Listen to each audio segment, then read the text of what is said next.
Hello friends, कैसे हैं आप सब।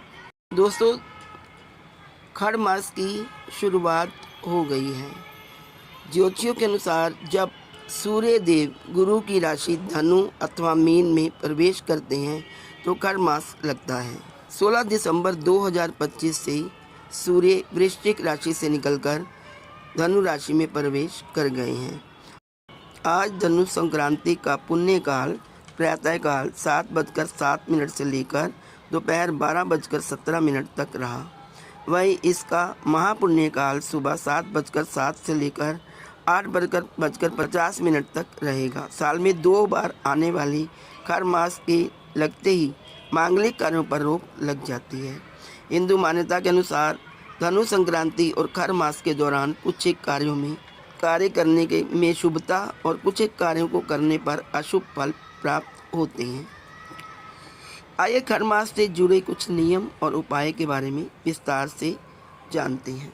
यानी कि जब सूर्य देवता धनु राशि में प्रवेश करते हैं तो खर मास की शुरुआत होती है। 1 माह तक धनु राशि में रहने के बाद सूर्य मकर राशि में प्रवेश करते हैं, तब खर मास का समापन होता है। खर मास में कुछ कार्य की मनाही भी होती है। आइए जानते हैं उन कार्यों के बारे में। इस बार खर मास की शुरुआत 16 दिसंबर यानी कल से हो चुकी है। खर मास को मल मास और धनु संक्रांति के नाम से भी जाना जाता है। ज्योतिष शास्त्र के अनुसार सूर्य के धनु राशि में प्रवेश करते ही खर मास की शुरुआत हो जाती है। खर मास की इस दिन 30 दिन की अवधि में सभी मांगलिक कार्य वर्जित होते हैं। मान्यताओं के अनुसार इस दौरान कोई शुभ कार्य करना बहुत अशुभ होता है। ऐसा करने से व्यक्ति समस्याओं का सामना कर सकता है। खड़ मास वो समय होता है जब सूर्य देव की गति कम प्रभावशाली होती है।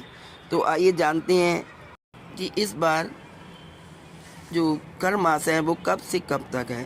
तो दोस्तों, आपको बता दें कि इस बार खड़ मास 16 दिसंबर से 15 जनवरी 2026 तक रहेगा।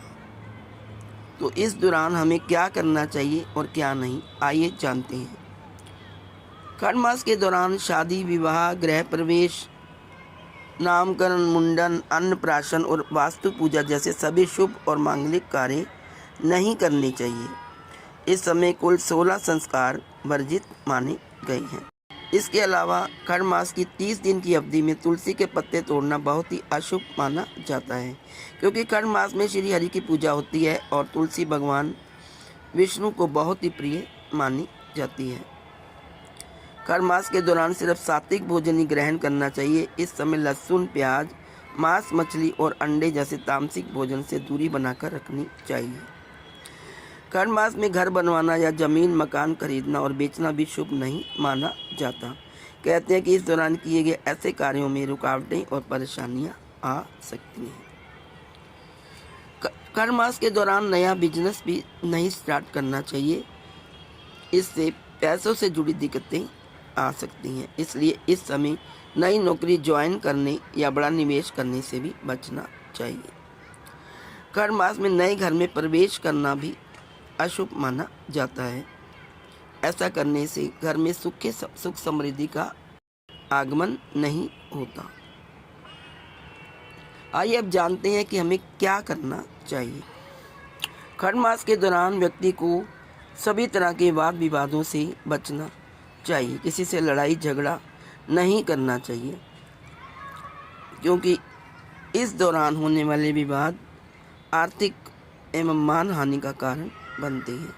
हिंदू मान्यता के अनुसार खड़ मास के दौरान धन के लेन देन में भी सावधानी बरतनी चाहिए। किसी को धन उधार देने से बचना चाहिए, क्योंकि इसे बहुत अशुभ माना जाता है। आइए अब जानते हैं खड़ मास में क्या करना चाहिए। हिंदू मान्यता के अनुसार खड़ मास के दौरान व्यक्ति को सूर्योदय से पहले उठकर स्नान ध्यान करना चाहिए और उगते सूर्य देवता को अर्घ्य देकर आदित्य हृदय स्रोत का पाठ या फिर ओम गृहिणी सूर्याय नमः मंत्र का अधिक से अधिक जाप करना चाहिए। खड़ मास में कुछ एक चीज़ों का दान करना अत्यधिक शुभ और फलदायी माना गया है।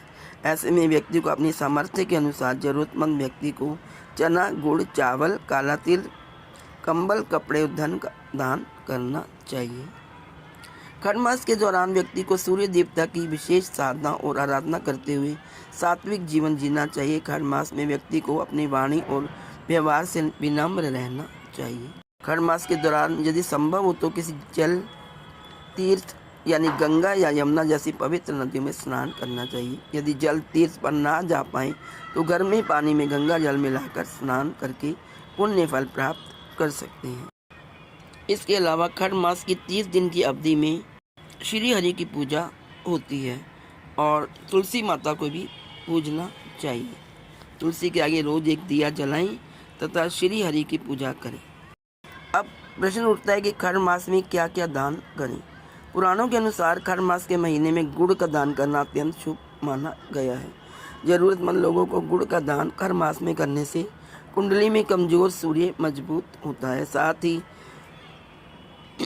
गुड़ का संबंध बृहस्पति से भी बताया गया है। अगर किसी की कुंडली में गुरु कमजोर अवस्था में है तो उन्हें भी गुड़ का दान करना चाहिए। दूसरा, खर मास में तिल का दान भी करना चाहिए। वैसे तो आप काले सफ़ेद किसी का भी दान कर सकते हैं, लेकिन लाल रंग के तिल का दान करना सर्वश्रेष्ठ माना जाता है। तीसरा, खर मास के दौरान गर्म कपड़े का दान करना चाहिए। गर्म कपड़े कंबल का दान करने से सूर्य ग्रह की कृपा मिलती है। साथ ही अगर कुंडली में भी गुरु कमजोर है तो व्यक्ति को खर मास में ज़रूरतमंद लोगों को गर्म कपड़े और कंबल दान करने से सुख समृद्धि प्राप्त होती है। नमक के दान को महादान कहा जाता है। साथ ही इसका दान करने से चंद्रमा का बुरा प्रभाव कम होता है। इसके दान से कई प्रकार का पाप नाश होता है। नमक का दान सूर्य से भी संबंध माना जाता है।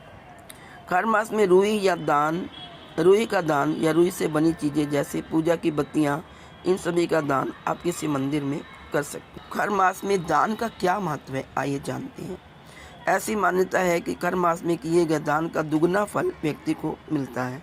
हालांकि खर मास में कोई शुभ काम तो किया नहीं जाता, लेकिन इस समय भगवान विष्णु की पूजा और दान आदि करके कुंडली में कमजोर सूर्य और गुरु के अशुभ प्रभावों को कम किया जा सकता। तो दोस्तों, ये थी खर मास के बारे में कि हमें खर मास में क्या करना चाहिए और क्या नहीं।